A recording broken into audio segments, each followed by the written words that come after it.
నాడు రానే రాదు, ఆప్యాయతన్నది లేని నాడు ఆ మనిషి బతుకసలు బతుకే కాదు.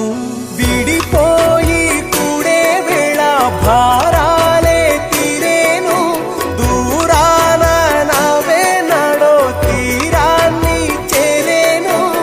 ఇంకొక జన్మంటూ ఆ దేవుడు నాకిస్తే మళ్ళీ బంధం నాకిమ్మని వరమడిగేస్తా. ఎవరేమి అంటున్నా ఎవరేమి చేస్తున్నా అనుబంధమేనా